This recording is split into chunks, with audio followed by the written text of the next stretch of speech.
This video introduces the 4 layers of human development, a framework for understanding how people flourish together. It traces a single thread: character builds culture, culture shapes leadership, and leadership sustains civilization. Over the next slides, we'll move outward from the individual to society, showing how each layer depends on the others and how lasting progress is built.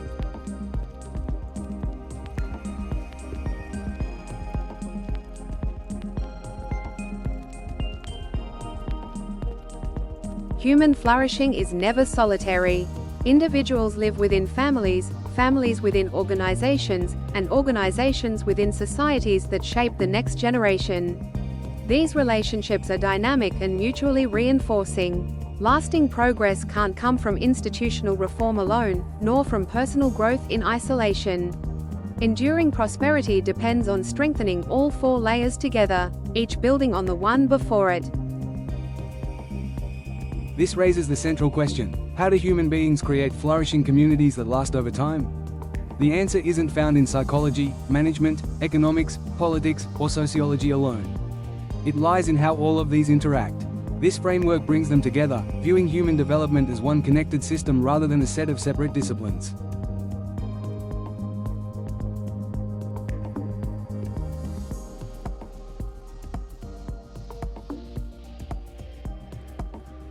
Four observations reveal why development is one system, not separate fields.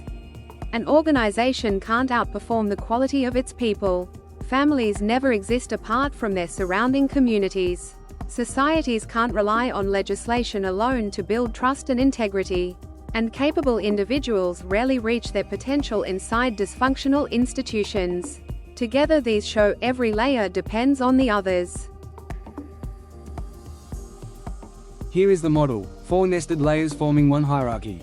The individual asks, "Who am I becoming?" the domain of character. The family asks what kind of people we are together, culture. The organization asks why we exist, mission and leadership.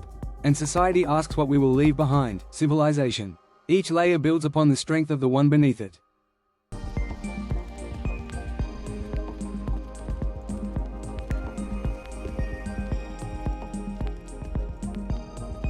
We begin with Layer 1, the individual, and the domain of character. Every enduring human achievement starts here, with a single person. The individual is the foundation on which every higher level of society is built. Before we can understand families, organizations, or civilizations, we must first understand what it means to develop genuine character in one human being.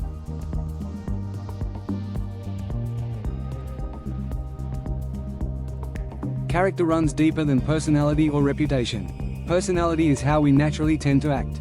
Reputation is how others perceive us. But character is the set of consistent principles governing our thoughts, judgment, and actions, especially when no one is watching.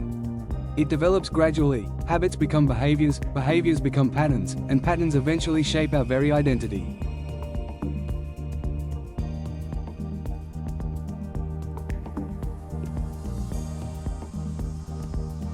Mature character has 4 dimensions.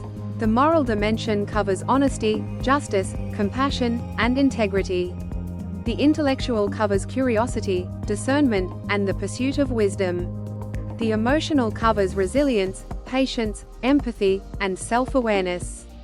And the behavioral covers consistency, responsibility, and disciplined action. Many people also draw on philosophical or spiritual convictions that provide meaning, purpose, and ethical direction.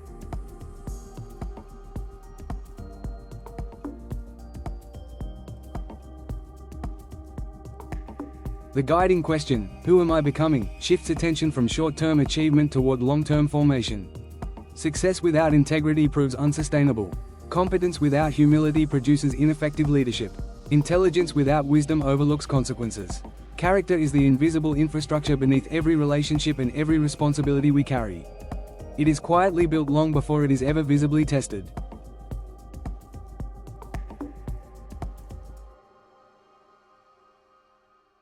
Layer 2 is the family, where individual character becomes shared culture.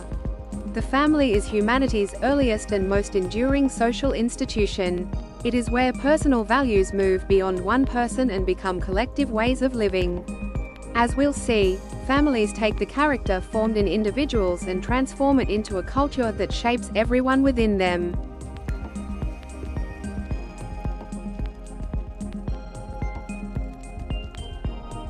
Every family has a culture, whether consciously built or unconsciously inherited.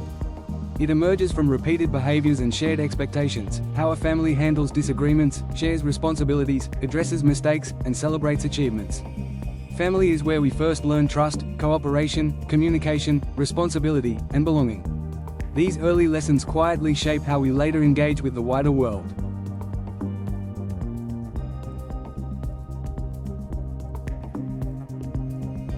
Healthy family cultures might not be perfect, but they are resilient. They show openness, accountability, encouragement, and psychological safety. Dysfunctional cultures, by contrast, breed blame, secrecy, manipulation, and fear.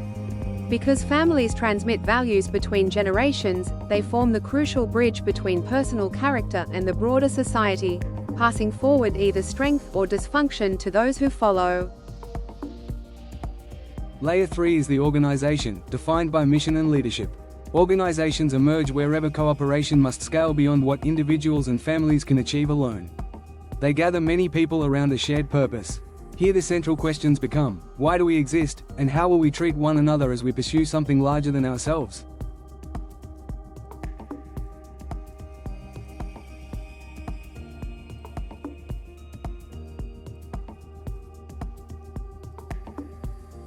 Businesses, schools, governments, charities, and hospitals differ widely, yet all share one trait: they organize people around a common purpose no individual could accomplish alone. Every organization must answer 4 questions: why we exist, what we're trying to accomplish, how we'll coordinate our efforts, and how we should treat one another. Together these define vision, mission, systems, culture, and leadership. Effective leadership isn't authority or positional power. It creates the conditions in which people willingly contribute to worthwhile purposes while developing their own capabilities. Strategy may look sophisticated, but performance ultimately depends on culture, and culture depends on leadership. Mission without leadership lacks coordination, leadership without character lacks legitimacy, and systems without trust simply become bureaucracy.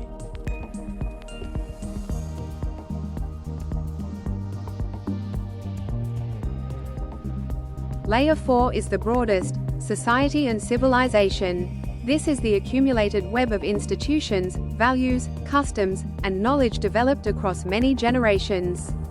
The guiding question becomes, what will future generations inherit from us? Everything built at the smaller layers, character, culture, and leadership, ultimately flows upward to shape the society we collectively leave behind. Civilization is the visible expression of countless invisible decisions. Unlike organizations, societies rarely pursue a single mission. They balance competing interests while maintaining enough cohesion for stability. Civilization includes legal systems, markets, education, healthcare, research, and cultural traditions. Healthy societies show high public trust, effective governance, responsible freedom, productive economies, and active civic participation. Trust compounds in both directions. When citizens trust institutions and institutions act fairly, cooperation grows and innovation expands. But when trust falls, societies fragment, civic participation weakens, and governance grows unstable. Decline rarely arrives suddenly. It is the slow, cumulative effect of weakened character, fractured relationships, and poor leadership accumulating quietly over time. Seen together, these are nested systems, not isolated categories. The individual sits within the family within the organization, and all within society. Each layer depends on the integrity of the layers beneath it. Importantly, no layer ever stops. A person never stops developing character, and leaders always remain citizens. Every layer continues operating at once.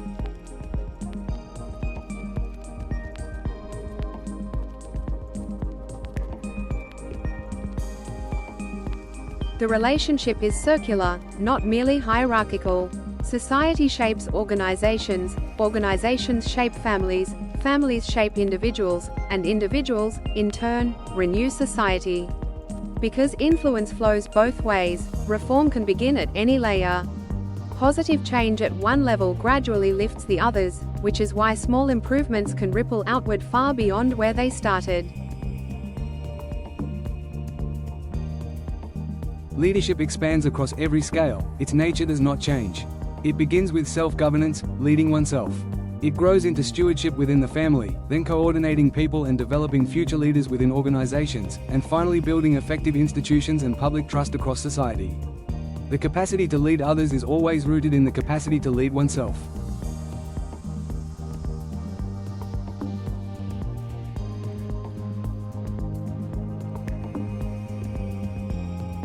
This framework offers a shared language for diverse challenges. For individuals, it means sustained character over narrow advancement. For families, intentional culture and lasting values. For organizations, treating mission, leadership, systems, and culture as inseparable. For policymakers, recognizing that institutions depend on trust and ethical leadership as much as policy design. Educators, coaches, and community leaders can apply it too.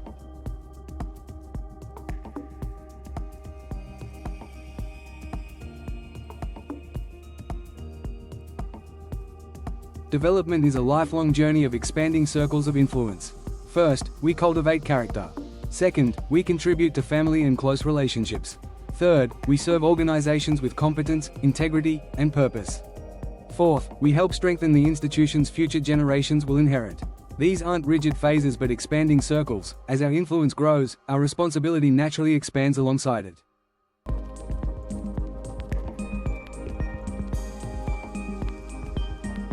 To conclude, character creates culture, culture shapes leadership, leadership strengthens institutions, and institutions shape civilization, which forms the character of the next generation. Long-term flourishing emerges when individuals cultivate character, families nurture healthy cultures, organizations pursue meaning through ethical leadership, and societies sustain institutions worthy of trust. This cycle never truly ends. Development is a shared, generational endeavor. Thanks for watching. If you think this video is helpful, please like, subscribe and share it with your friends and loved ones.